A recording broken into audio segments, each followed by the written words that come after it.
más asma acá, contaminación, ¿qué más? La altitud. Nosotros tenemos más hipoxemia, más riesgo de hipoxemia que en Santa Marta probablemente. ¿Sí? El humo de cigarrillo, se ha visto que el humo de tercera mano, ahorita vamos a arrancar un estudio en la clínica de medición de nicotina en orina en niños, que está en la clínica de la universidad. No es tan bueno. Bueno, ahí nos estarán viendo tomando muestras con un dispositivo que se llama el NIC Alert, porque estamos planteando una hipótesis de que muchos sibilantes recurrentes que van a llegar, ¿sí?, con crisis o bronquiolitis pueden tener mayor o menor severidad de acuerdo a la exposición familiar o ambiental, ¿sí?, a nicotina. Que hoy sí está documentado que la nicotina hace año con otro está documentado en su entorno. ¿Qué otra ciudad tiene aquí bastantes? Está Medellín, Barranquilla, son capitales. ¿Qué diferencia tiene Medellín en cuanto a contaminación que Bogotá? ¿Cuál es la desventaja o la ventaja de cada una de estas ciudades? Medellín con respecto a Bogotá. ¿Alguien es de Medellín acá? ¿No hay nadie de Medellín? No hay paisas. No, paisas sí, hay de Manizales, de Pereira acá. Tampoco. Todos son de Bogotá o alrededores, todos somos cundiboyacos, costeños. Yo soy de Cundiboyaco. Es que Bogotá es una sabana, ¿sí? Y la contaminación corre hacia los, o sea, desfoga hacia los municipios aledaños. Eso es ventaja, desventaja, ¿sí? En cambio Medellín, ¿sí?, es un valle, está rodeado por montañas, entonces la contaminación, aunque es más pequeña, ¿sí?, no tiene por dónde desfogar. Entonces esos son temas que los ingenieros ambientales pues se meten en la cabeza. Bueno, claro que es algo frecuente, ya todos lo sabemos. Ahora, es una enfermedad crónica, ¿sí?, que tiene un disparador en algún momento de la vida. Entonces, hay protagonistas que son celulares y mediadores químicos, y que la inflamación produce una hiperreactivación. El bronquio se cierra, el bronquio se va cerrando, y va a ocasionar un hallazgo semiológico, que es un sonido musical durante la expiración, la salida del aire, no inspiratorio. Cuando es inspiratorio, ese niño está muy mal, ¿sí? Generalmente es durante la expiración, ¿sí? Y los grados que vamos a ver, de leve, moderado, ya se está poniendo severo, pues ya comienza a comprometer todo el ciclo respiratorio. Vamos a tener tos, la sibilancia, que es un sonido musical audible con el fonendo, o que también puede ser audible a distancia. Entonces, con su sonido sibilante en el pecho. Las mamitas, cuando son más pequeñitos, dicen que tienen como un gato en el pecho. Vamos a eso. Es una obstrucción que es reversible, ¿sí? Reversible. Es difusa y tiene variabilidad en la severidad. Ahí es donde entonces empezaba la historia del asma, del manejo farmacológico del asma. Ustedes se vieron diario en motocicleta, la película. Bueno, si no tienen Che Guevara, vamos a escuchar, tienen Che Guevara. ¿Tienen Che Guevara? Era un revolucionario. ¿Y qué era él? ¿Qué profesión tenía? Era un médico, ¿cierto? Y él era un médico argentino, que le dio pues por ser izquierdista y armar grupos guerrilleros en Latinoamérica, y lo mataron en Bolivia. Pero él era asmático. ¿Cómo se trataba de su asma para esa época? ¿Cómo? ¿Qué? ¿Marihuana? No. Él se inyectaba epinefrina. Se utilizaba en esa época la epinefrina subcutánea. ¿Qué efectos tiene la epinefrina? Tiene efecto alfa y efecto beta.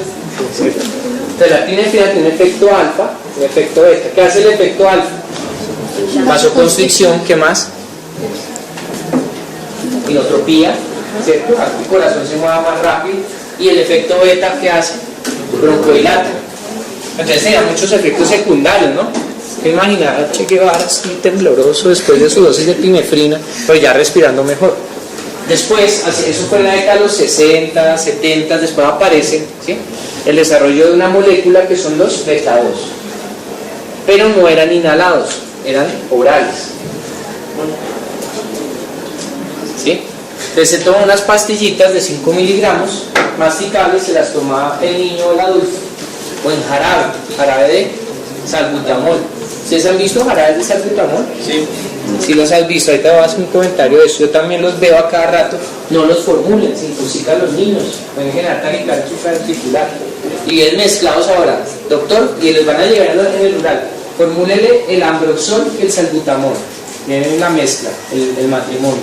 Buenísimo para la tos. Entonces, pues, esa vaina ya se puede usar. Porque los vetados orales, ¿sí?, generaban también taquicardia. ¿Sí? Nosotros tenemos receptores beta en el corazón, dan taquicardia y habían riesgos de taquicardia supraventricular. Los betados orales ya no se indican, la adrenalina para el asma ya no se indica.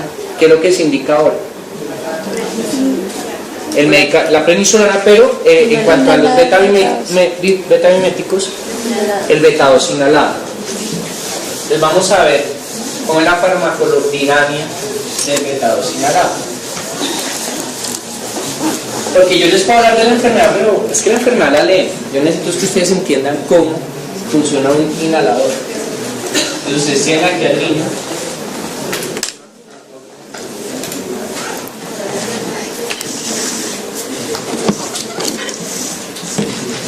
Acá los pulmones, correcto.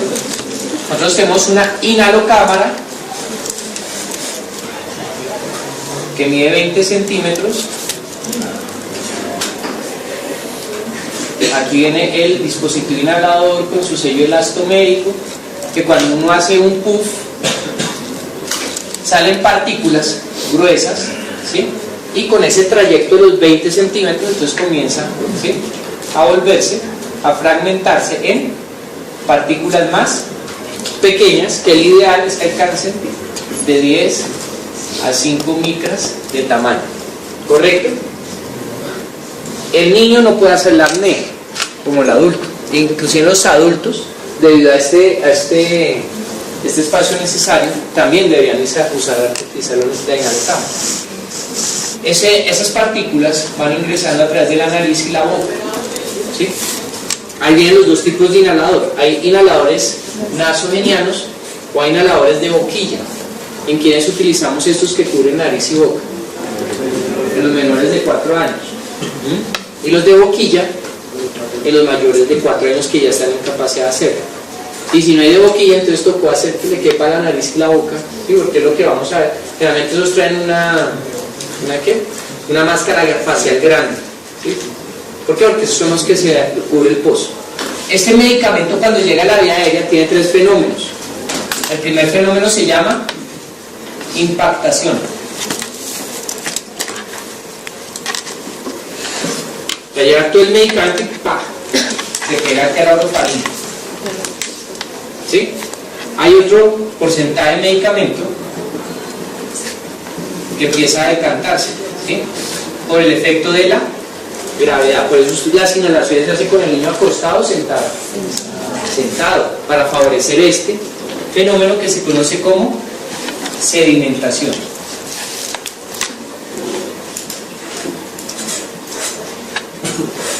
¿Correcto? Y hay un tercer fenómeno, que es el fenómeno que ocurre en las pequeñas vías aéreas, con partículas grandes y las más pequeñas que llegan al sitio donde vamos a tener el efecto farmacológico. Entonces aquí hay un 100% de medicamento, aquí empieza a quedar otro porcentaje en la vía aérea, hay otro que empieza a quedarse en las grandes vías respiratorias, y al final, ¿sí?, nos va a llegar entre el 15 al 30%, eso es variable, ¿sí?, del medicamento finalmente. ¿Sí queda claro cómo es eso? Y este fenómeno final se conoce como el fenómeno de difusión. ¿Sí? Eso es lo que sucede. Entonces, teniendo en cuenta esto, un niño que está taquipnéico, que está hipernéico, o sea, está polimnéico, tiene una mecánica respiratoria alterada, está acelerado. Antes uno mandaba 2 puff a los viejitos y a los niños, ¿correcto? Ya sabemos que en los niños no, hay que darle 3 a 5 puff. ¿Por qué? Porque va a haber mucho este medicamento que está acá, que sale nuevamente, porque el niño está respirando rápido, con dificultad, entonces la actividad farmacológica se me disminuye y yo la optimizo con 3 a 5 puff y con la inhalocámara. y uno debe contar 10 segundos, ¿sí?, para que ese efecto de exhalación, reinhalación se dé y poder garantizar este porcentaje de 30, ¿sí?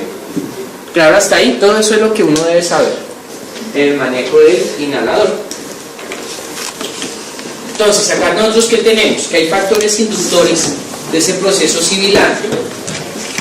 Como ustedes lo habían dicho, pues son los que van a ocasionar la enfermedad. Finaliza en un proceso inflamatorio. Entonces, eso no es que se inflamó solo el bronquio quietico. El bronquio va acompañado de la unidad alveolar. ¿Sí? ¿Cómo es la unidad alveolar? Entonces, tienen el alveolo, que se comunica a través de los poros de Kohn. ¿Sí? Vienen sus capilares, porque esos van, ¿sí? Creo que son 3, ¿no?, por cada alveolo. ¿Sí? Ya están unidos al endotelio. Como es un proceso inflamatorio, hay endotelinas, ¿sí?, hay un montón de mediadores químicos, interleuquinas, factores de necrosis tumoral, etc. Hay factores celulares, que el primero que interviene es ¿cuál? El macrófago, ¿sí o no?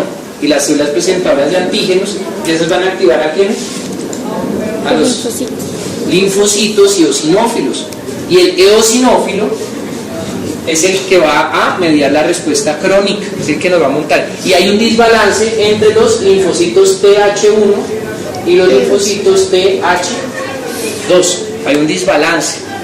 O sea, es un tema de una respuesta inmunológica exagerada por desbalance y mediadores en el cuerpo de la persona que es susceptible. Algunos de ustedes, aparte del colega que de verdad tiene una crisis asmática, no vino. ¿Alguno más es asmático o atópico? Los que están acá, o fue asmático o fue atópico. Exacto, yo estoy dentro de ellos también. Pero es una enfermedad que a mí me apasiona, porque a mí me tocó adrenalina subcutánea cuando era chiquito y después llegó el pican y no, definitivamente el beta-2 inhalado es la machera. Hay factores de herencia, hay factores de infecciones respiratorias y exposiciones a químicos. Entonces, ¿será que esos alimentos que le dan a los niños, conocen la tartracina? El amarillo 5, ¿sí?, lo que le da el color al tampico, a los chitos, al corramo, esos colorantes son inductores o alergénicos poderosos. Entonces, si sabemos eso, ¿por qué seguimos comiendo esa vaina? Es que es muy rico, ¿sí?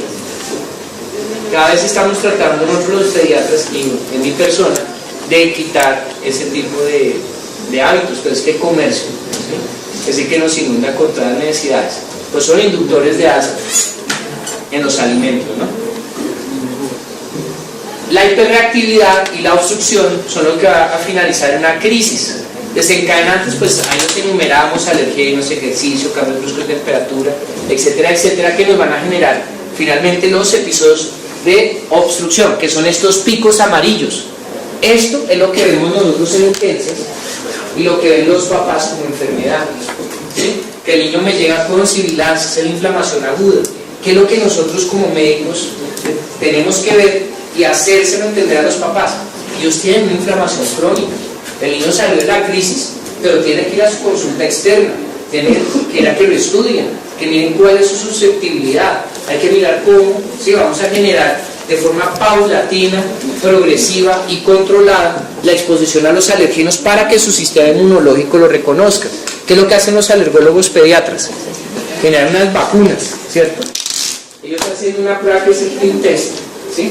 Ponen una ampolla de solución salina, que es la de control, y enfrente comienzan a inyectar el antígeno al pelo de gato, el pelo de perro, a la leche, al huevo, y dependiendo la pápula que haga, ¿sí?, si es más grande de la que es control, entonces dice que tiene susceptibilidad alérgica, y con base en los antígenos, en ciertas diluciones, van preparando las vacunas para desensibilizar. ¿Qué es eso? Es exponerlo, ¿sí?, en forma repetida a diferentes diluciones hasta que el cuerpo genera una tolerabilidad. Como el paciente alérgico a penicilina. ¿Ustedes qué le hacen a un paciente alérgico a penicilina? Lo mandan al alergólogo para que lo desensibilice. Yo no lo desensibilizo porque me hace un shock anafiláctico, yo no sé hacer diluciones, ¿sí? Ellos sí le van exponiendo a diferentes diluciones, ¿sí?, hasta que el cuerpo genera tolerabilidad. El tema de los alimentos, de la alergia, ¿a qué es? Ustedes ya han escuchado: alergia a la proteína de leche vaca, alergia a la proteína del huevo, ¿sí? ¿Cuál es la recomendación que le dan a los niños y a las mamás? No le vuelva a dar leche, no le dé huevo.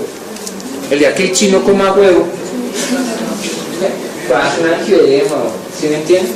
¿Por qué? Porque ¿de qué están hechas las galletas? Es huevo. El ponqué que le van a dar en el colegio, ¿qué tiene? Huevo. Y aquí desarrolla el niño su intestino completamente.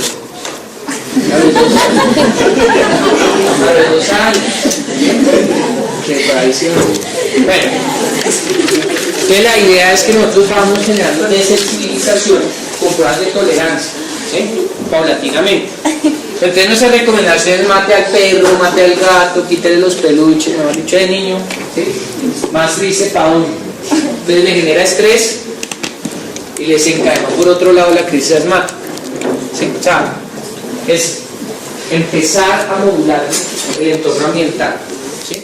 A los niños y utilizar medicación controladora para evitar esa remodelación bronquial del epitelio bronquial y de la musculatura bronquial, que son los cambios estructurales. O sea, que nosotros vamos a entregarle a los internistas un asmático curado o un asmático sin cambios estructurales, porque esto va generando resistencia a futuro a beta 2, al hipratropio y a los esteroides inhalados.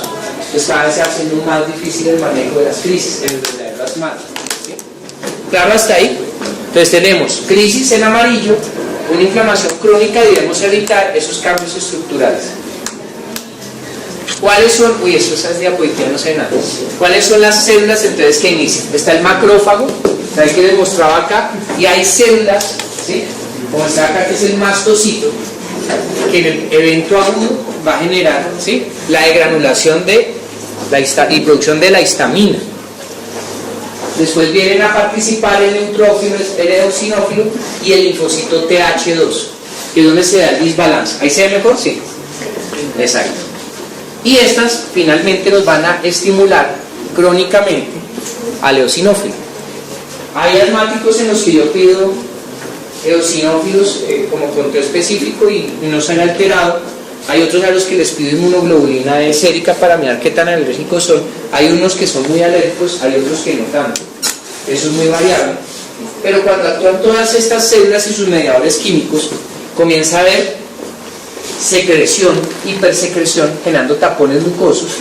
Hay descamación del epitelio por el proceso inflamatorio.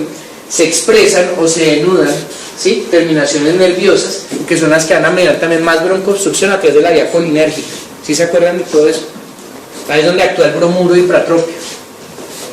Ahí, en esas fibras expuestas. Y en disminuir la hipersecreción. Ocurre una vasodilatación, hay edema exudado plasmático, que nos va a generar más producción de moco y obstrucción. Comienza a haber neovascularización, pues comienza a haber nuevos vasos, cambios estructurales, hay broncoconstricción e hipertrofia e hiperplasia del músculo bronquial, lo que va a ocasionar, ¿sí?, que cada vez sea más difícil el control. Entonces hay una activación neuronal sensitiva, el reflejo colinérgico y el efecto betamimético. Y todo eso es lo que va a ocasionar la broncoobstrucción. Claro, hasta ahí, no sé si está muy enredado, creo que no, ¿sí? Pero es importante para que entendamos el fondo de esta enfermedad. Ya sabemos entonces que es crónico, que es inflamatorio, que es frecuente. En el tiempo, ¿sí?, nosotros tenemos que empezar a generar medidas.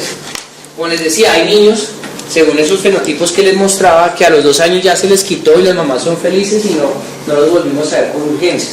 Como hay otros que inician a esa edad, que son otros chicos que empiezan a tener silancia recurrente, y de acuerdo a esas crisis nosotros vamos mirando, ¿sí?, los riesgos.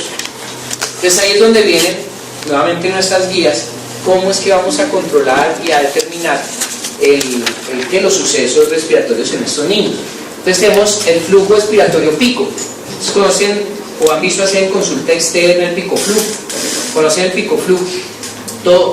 Bueno, aquí vi que algunos alzamos la mano y que éramos asmáticos. Yo tenía mi picoflujo, ustedes tenían picoflujo. ¿Cómo funciona el picoflujo? Cuéntanos.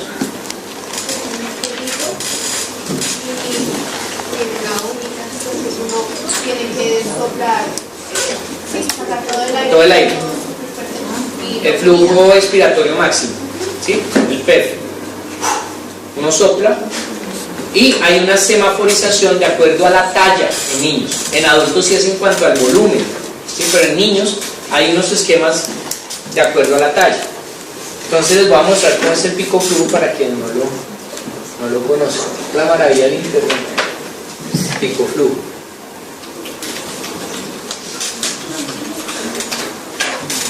Es este. Creo que todos lo han visto, ¿no? ¿Sí? ¿Sí lo conocen? ¿Lo han visto alguna vez? En neumología, ¿no? ¿Usted no vio neumología? Bueno, este es, miremos uno para niños, este es el de niños, en que hay como en el AYEPI, es que todo es AYEPI, fíjate, verde, amarillo y rojo, y uno lo va ajustando, ¿sí?